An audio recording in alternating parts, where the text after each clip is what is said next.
Well, welcome back. This is Daryl, and if you're new to the channel, welcome.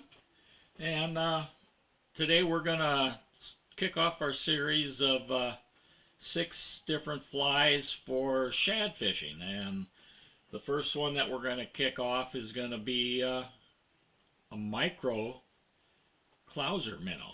And it's not using deer hair or bucktail. So let's take a look at it. You might want to be tying these in various different colors, but we're going to be tying one in Chartreuse because, like somebody famous, I think Lefty Cray said, if it ain't Chartreuse, it ain't no use. Anyway, in the Charleston area, Chartreuse is a favorite fly color for shad here, and they're going to be kicking off probably around the end of this month, early February, hopefully if the water temperatures get up around 60 degrees. All right, we're enjoying our cold weather. Hopefully you are, and we will get talent showing and show you this fly and get time. All right, this is the Micro-Clouser, I'm calling it. It's we're going to tie this on a size 6 hook, so it is sort of small. But let's take this one. This is Chartreuse. You know, of course it'll ride hook up like this, and we will see what we can do here, and we'll talk more about shad flies and that along the way. So the hook I'm going to use is Mustad 3407 DT. It's a saltwater hook and a size 6.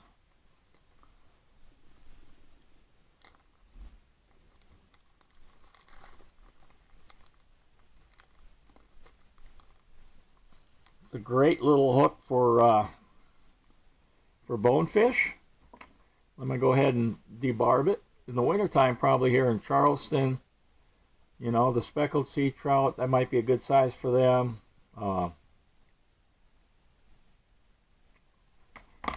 Redfish are hitting a little bit smaller stuff because our minnows or bait are on the small side right now.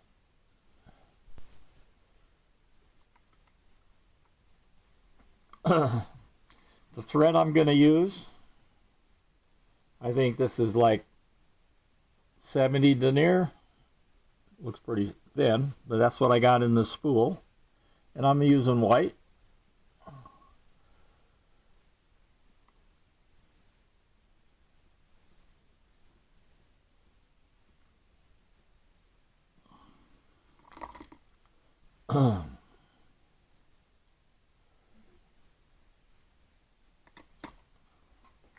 And for the eyes, I'm going to use some brass eyes in fluorescent yellow Chartreuse in medium size.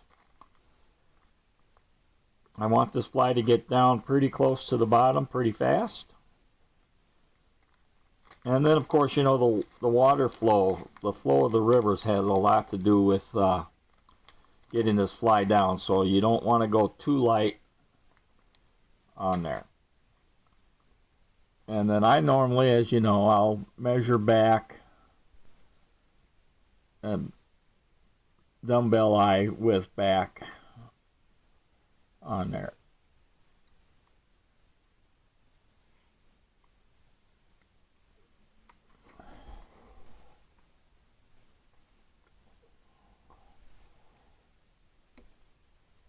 Yeah, I'm afraid of that.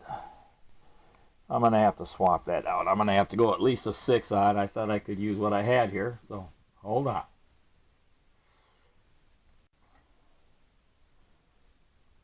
All right, got something a little stronger.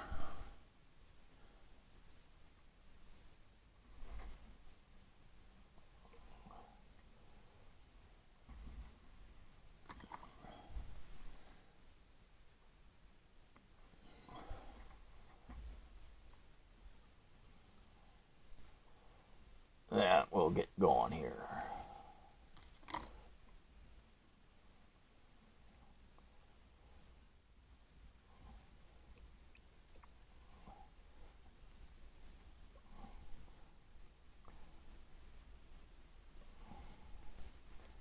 Give it some yolks. And we'll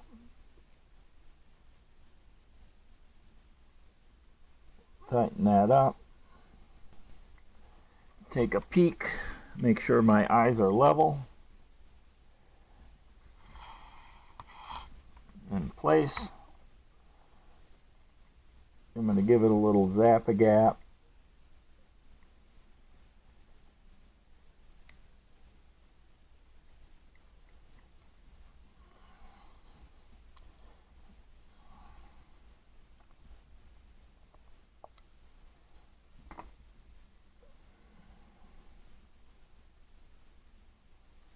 A little bit too much, but what the heck? What the heck?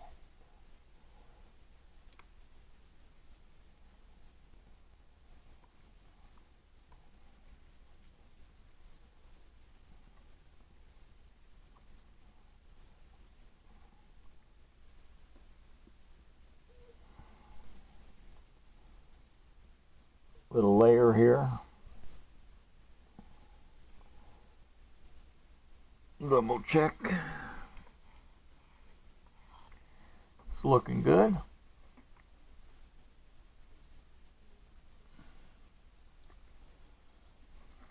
The next material I'm going to use is some calf tail, kip tail, and white. Just like on a clouser, you know, the belly is white. But you could, on these shad flies, you could make them all the same color. Nothing wrong with that.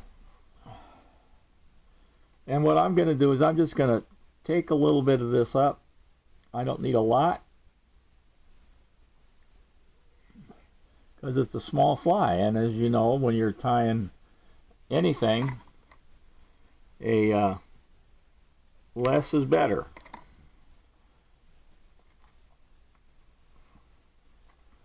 And then we'll just pull out the fluff on here.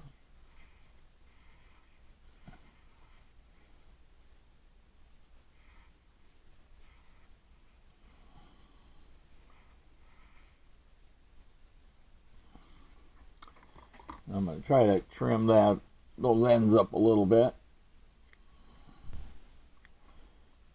And it's just like deer hair, we're just going to want to put it down at an angle.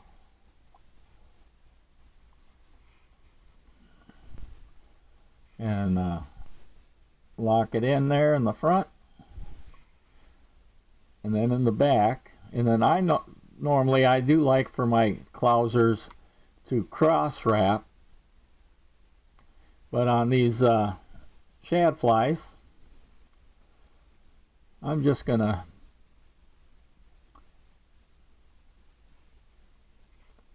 be just do them without cross wrapping.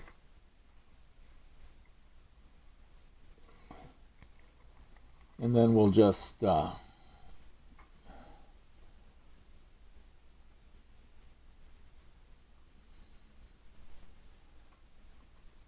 put a little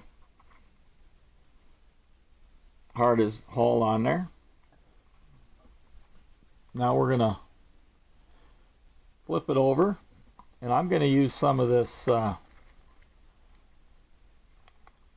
Flashabou Mirage by Hedron, and I'm just gonna take maybe two or three of them.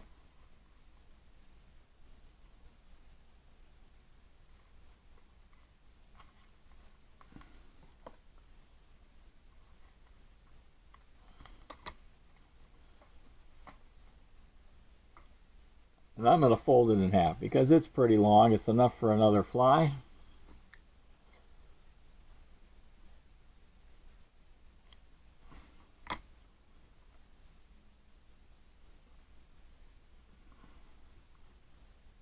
And it's pretty unruly right now. I'm going to just wet it a little bit to get it to be more manageable.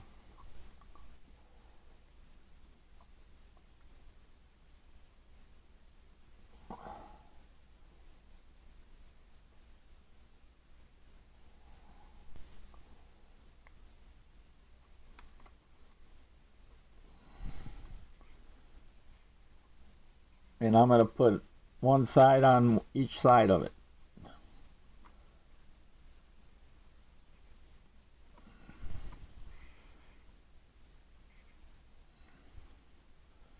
And I'll pull this back and just trim that just slightly longer on there. And then our next material I'm going to use is going to be some more calf tail and Chartreuse.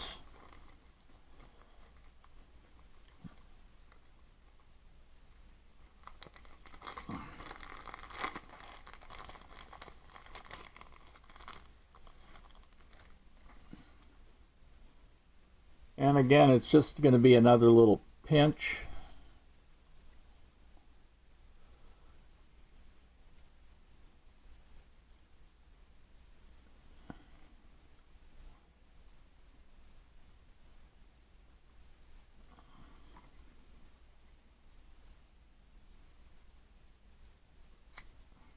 And when you cut it off close to that core. You know, you don't on there. That way you're getting the full length, even though you might not need it.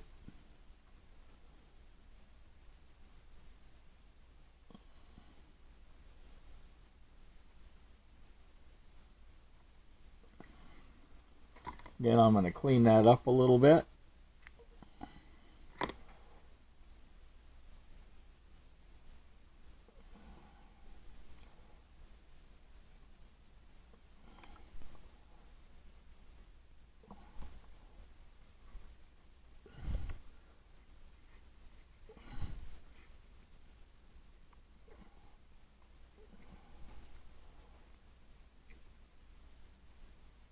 Then we'll build up our head.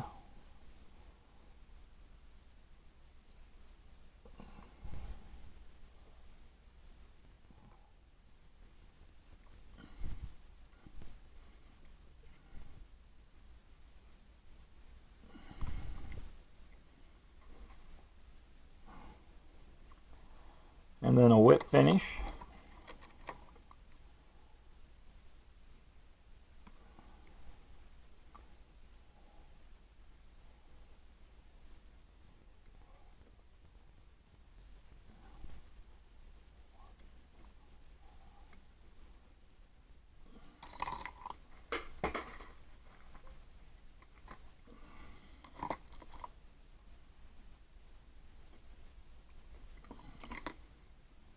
I'll take some of the hardest hull.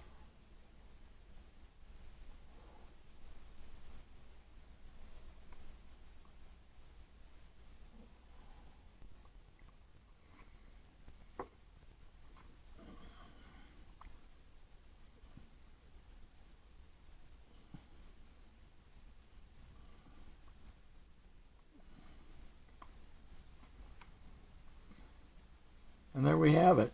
A Micro-Clouser for shad, maybe bluegill,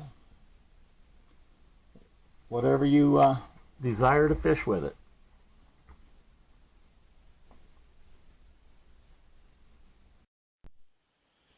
Well, there you have it. I hope you enjoyed that. We're going to be, the next fly that I'll do for shad will be a puff head shad fly. It's like a shad dart, it's called, but in North Carolina, I guess they call it a puff head. And we will tie up a few of those because I'm going to be fishing up on the Roanoke River up that way, I think in March. So trying my luck at shad up there. But so the next one will be the puff head. There'll be a few more. We'll try it, a few other flies. And then don't forget, we're going to be challenging ourselves to tie up another 6 fly series at the same time. Try to post those on Mondays. And that'll be for the Project Healing Waters here in Charleston, their Sunfish Challenge. And maybe it'll give you some good suggestions if you're a participant in that program to tie up and to be successful in that challenge. All right. we'll see what happens on all this challenge going on, and the challenge for me to tie all these flies, so that you have some reference for them. All right, I'm Daryl, and we'll see you on the water.